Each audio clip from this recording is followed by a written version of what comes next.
Hello, my friends. Welcome to Mystery Monday, where we're painting a mystery diamond painting kit, and I'm going to tell you about a real-life mystery. Today, we are traveling to Edinburgh, Scotland, and I'm going to tell you about Edinburgh Tiny Coffins. So this all started in 1836 when three Scottish boys found a strange collection of miniature coffins hidden in the hillside above Edinburgh. And the question is, who made them, who put them there, and why? So the tiny coffins, also referred to as the fairy coffins, were discovered on Arthur's Seat, which is a large hill above Edinburgh, and it's absolutely beautiful and picturesque. And the boys were out one day, they were playing, and they were hunting for rabbits. So they're up in the hillside, and they come across this little cave in the hillside that was covered by rock. And inside it, they find these tiny coffins. And inside the tiny coffins were these little tiny dolls. And it has been a mystery for centuries now. Nobody knows who made them, why they made them, why they put them there, or exactly when they were even put there. Now, many think that they were magical symbols that were used maybe in witchcraft or to ward off evil spirits or to protect themselves, things like that. Others think that they were memorials to sailors lost at sea. Other people think that they might have been idols for mass murderers named Burke and Hare, which we'll get into that theory a little bit more later in the video. Other people thought that they were just coffins for fairies, and that's why they were called the fairy coffins. So there's a lot of mystery surrounding these tiny coffins, and we're going to get into it. So one of the interesting pieces of media that can be found was an article that was published by the London Times on July 20th, 1836. And this is what it said. That early in July 1836, some boys were searching for rabbits' burrows in the rocky formation near Edinburgh known as Arthur's Seat. In the side of a cliff, they came upon some thin sheets of slate, which they pulled out. Little cave. 17 tiny coffins, 3 or 4 inches long. In the coffins were miniature wooden figures, each of them dressed differently in both style and material. There were 2 tiers of 8 coffins each, and a third one begun with just 1 coffin. The extraordinary datum, which has especially made mystery here, that the coffins had been deposited singly in the little cave and at intervals of many years. In the first tier, the coffins were quite decayed, and the wrappings had molded away. In the second tier, the effects and age had not advanced so far, and the top coffin was quite recent looking. So these boys were out playing. They come across this little cave in the side of the hill, and they find these 17 coffins, and they're just tiny. And they're in tiers, 3 tiers. So there was one full row of 8, another full row of 8, and then just one on its own. And what the article is saying is that based on the appearance and the way that they had decayed, they could tell that they had been put in there at different times over the years, which suggests that this had been going on for a long time, and possibly that it had been maybe a generational thing, and that more than one person had been putting these tiny coffins in this cave. Now, there's not a lot of information available on on the coffins as far as what happened directly after the boys found them, and there certainly is not a lot of information about what happened before the boys found them either. And unfortunately, not all 17 of the coffins survived. So while 17 of them were found, the boys did a thing that boys do. They actually had taken the coffins out and were pelting them at one another. And so unfortunately, some of the coffins were destroyed. Now, it's rumored that the coffins had been taken off of the boys by their schoolmaster, Mr. Ferguson. And he actually had been the member of a local archaeological society. So he was very excited and amazed to find these coffins. And it's said that he took them home and he started opening them up, and inside the coffins he found these dolls. And he was so amazed by this discovery, and so the next time that he had a meeting with his archaeological society, he took the coffins with him to show his colleagues, and they were amazed as well. Now, when I was doing my research for this, the article that I was reading does say that it's really not well founded how this information came about, so it's not 100% clear if this part of the story actually happened. But this is what is rumored to have happened, that Mr. Ferguson, the schoolmaster, took them from the boys and opened them up and then took them to the Archaeological Society. It is then said that the intact coffins that were brought down from Arthur's Seat were given to Robert Fraser, who was a jeweler at the time. Now, he actually took those coffins and he put them on display in his private museum. And they remained there for a little while until he retired, and then the coffins were auctioned off, and that was in 1845. At that time, the coffins were auctioned off for £4. And then they were in the possession of a private citizen until 1901. And a set of 8 dolls, or 8 coffins with the dolls, were donated to the National Museum of Scotland. Now, it's not clear exactly what happened with the coffins and the dolls between 1845 and 1901, but it is believed, based on a number of factors, that this is the same set that were from the group of coffins that had been found by the boys in 1836. The coffins were said to each contain a human form cut from wood with faces that were quite detailed. And each of them were dressed head to foot in cotton clothing. And they were about 3 to 4 inches in length. And the coffins were cut from one piece of wood except for the lid. And the lid had been nailed down with either wire or brass pins. And the lids were actually decorated with ornaments. Now, the biggest mystery of the coffins is what exactly they were supposed to be. The most common explanation was that they were supposed to be some sort of spell work performed by witches, and that seemed to be the number one thing that people back then would say about the coffins. They were kind of ominous and creepy and weird, and just the fact that they were hidden away in the side of a hill just brought a lot more of a dark element to it.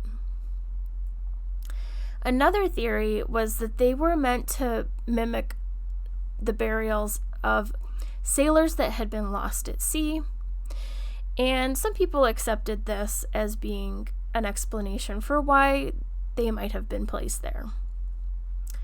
Now, another part of the mystery was when were they placed there? And that's pretty significant because it could influence the discovery of why they were put there and also who put them there. Now, in that newspaper article, it was stated that they had been placed there at different intervals over many years based on the way some of the coffins had started to decay. However, this was actually really hard to prove because the coffins had been discovered by some boys that were out playing.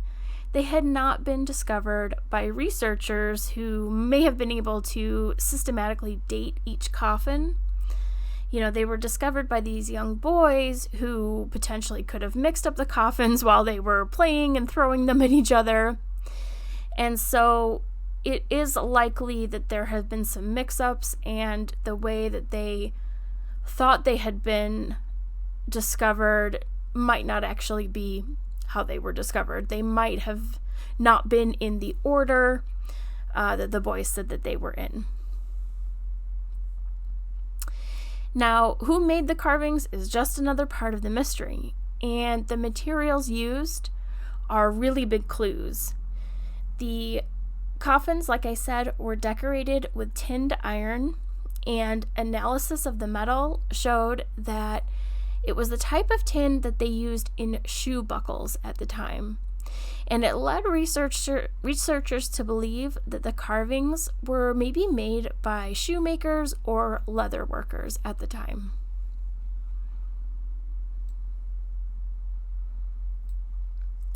The little figurines were also studied, and it was noted that some of them had arms and some of them did not. So several of the dolls had their arms removed, most likely so that they would actually fit into the coffins. And this was significant because it showed that the dolls were not specifically made for the coffins. And it was likely a pre-existing set of dolls that somebody obtained to put into the coffins. The other thing about the dolls that you'll see in the pictures that I put up is that their eyes were open, and so it's highly unlikely that they were made specifically to represent the dead. If someone were to specifically make the dolls for this purpose, they likely would make them with their eyes closed. Some other clues did indicate that they were likely a part of a group of toy soldiers, so a little play set of toy soldiers. There were certain things about their posture and their joints and the way that they were carved that suggested that they were toy soldiers. Another really important part of the mystery was the clothing. Now, the clothing had been made for the dolls and was sewn onto them. So the clothing was examined, and it was felt to be just made of really cheap, plain woven cotton. And the clothing was just really rudimentary and just really simply made. And it was covering the dolls from head to toe, and it did look like they had little trousers on. But the fabric looked as though it was just merely meant to cover the dolls and not specifically to represent any specific garment or any specific person. However, the garments did make it much easier to potentially date the dolls. One of the figurines had been sewn into the clothes with 3-ply cotton thread, and some very smart people determined that 3-ply cotton thread came into use in 1830 in Scotland. So it is likely that that doll had been placed there in 1830 or after, because that type of thread would not have been available in Scotland until 1830. However, it is possible that some of the more decayed dolls were placed there earlier than this. So there is a strong theory that based on the type of fabric and the type of threads that were used, that the dolls were probably placed there between 1800 and the 1830s.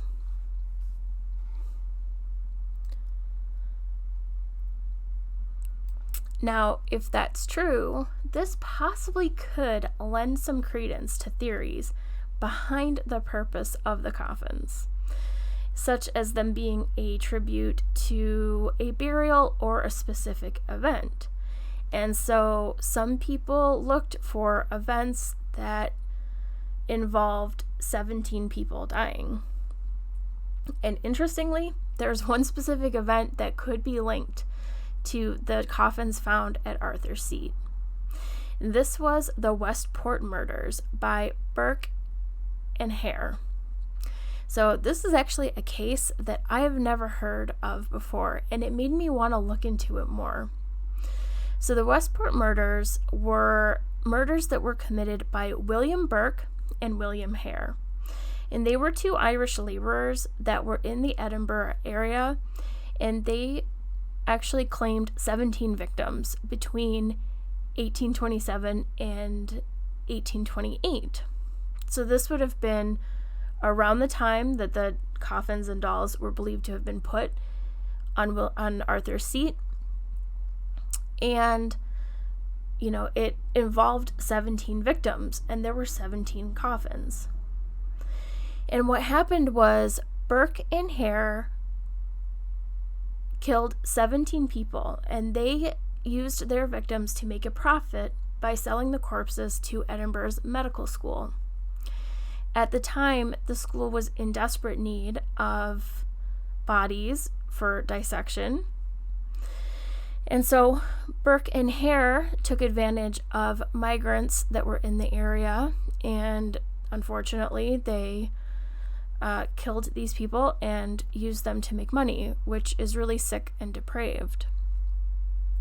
But it's theorized that since the 17 victims were dissected at the medical school, they would not have had a decent burial. And that might have been what inspired somebody to mimic a burial on Arthur's Seat. They might have felt so bad that these poor victims did not have a proper burial that maybe they made 17 dolls and 17 coffins to maybe lay them to rest in some way. So that is one of the bigger theories out there, that this was spurred on by some kind of event involving 17 victims. Now, one argument against this is that many of the victims of Burke and Hare were actually women, and the dolls were pretty much all dressed in male attire. Now, that may or may not be significant. It's not clear if the clothing is specifically supposed to represent actual people or if the clothing was just supposed to cover the dolls. So it's not clear if that rules in or rules out this event. And so, again, it's not clear. So as it stands today, nobody knows for sure when, why, who, and we may never know. But the Edinburgh Tiny Coffins certainly is an intriguing story, and it's an intriguing piece of history. So 8 of the coffins do survive to the present day, and they are on display in the National Museum of Scotland, and I think it would be really fascinating to go and visit and see them. I would love to go and take a look at them, and I think it's just such a fascinating mystery. Who made them? Who did they represent? Why were they put there? We may never know, but definitely an intriguing mystery. So let me know what you thought about today's mystery, and we'll pop over to the mystery canvas now and take a look. Alrighty, here we are. We have our section completed. I'm so excited because we have one whole gnome finished now. And he looks so cute. Oh, he looks adorable. I really like his hat. I don't know if you can tell in the light, but he's got this blue hat with a star on it. He looks so adorable.